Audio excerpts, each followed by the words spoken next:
Hari ini saya mau bikin merebus sirih Cina ya guys. Sirih Cina yang saya dapatkan waktu jalan-jalan pagi itu ya. Ini saya dapatkan waktu jalan-jalan pagi. Baru saya rebus sekarang guys. Karena saya merasakan lutut saya itu kalau buat jalan terasa nggak enak, terasa sakit ya. Saya mau rebus ini ya, sirih Cina udah agak alum ya, tapi nggak apa-apa, ini kita cuci aja ya.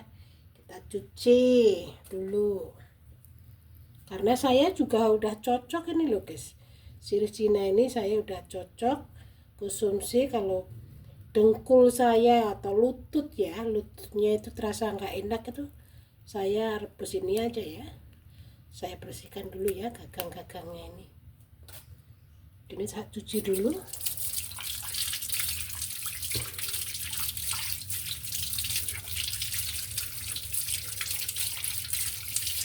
Nah,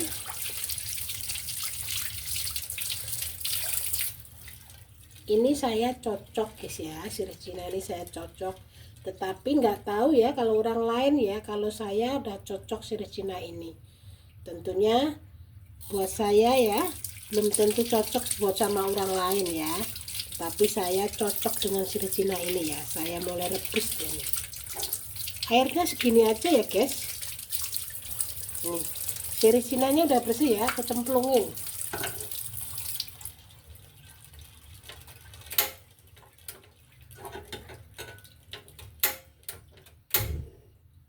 Orang kadang nggak percaya ya guys, tetapi itu tergantung masing-masing orang ya.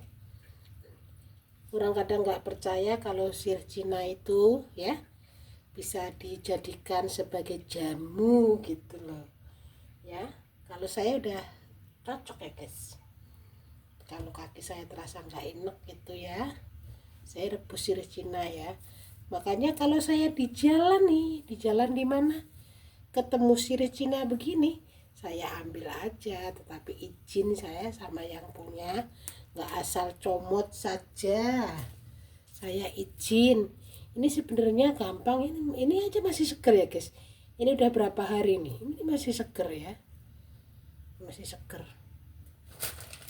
Padahal ini udah berapa hari ya, karena ini kalau tumbuhnya gampang ya guys, tumbuhnya ini gampang ya. Yang penting agak lembab-lembab itu suka tumbuh ya, jadi nggak susah ini numbuhnya ya. Sirih Cina ini tidak susah numbuhnya ya, pokoknya yang lembab-lembab itu suka tumbuh ya, makanya kadang gampang mencarinya gitu. Ini sebentar aja udah mendidih nih guys, ini udah masih seger nih, padahal udah berapa hari nih ya, masih seger. Nah, tinggal mendidih dulu ya guys.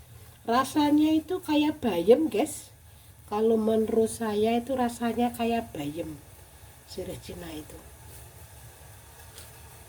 Apa sih ciri-ciri sirih Cina itu? Ciri-cirinya ininya kecil-kecil yang bentuk kayak sirih ya, daunnya kecil-kecil.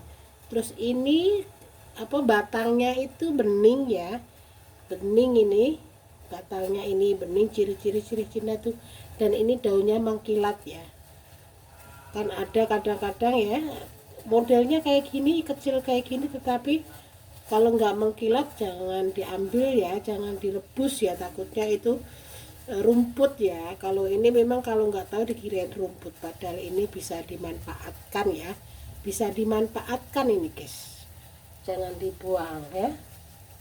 Itu udah mendidih, biarin dulu sebentar ya, biar airnya ngeresep, biar agak lama. Nanti saya minum ya guys, karena kondisi ya, kalau kita nggak hati-hati sendiri ya, siapa lagi yang tahu, kan kita sendiri ya yang merasakan ya. Coba ini biar airnya itu nyampur ya, biar empuk dulu. Rasanya itu kayak bayam guys. Ini kadang-kadang saya masak ya, kadang-kadang saya bikin sayur oseng-oseng, irisin cabai, bawang merah, bawang putih, tomat, pakai ini udah. Kadang-kadang saya begitu ya. Dibilangin orang rumput ya, kok doyan sih rumput. biarin yang ngomong ini rumput, padahal ini ada manfaatnya ya buat saya ya.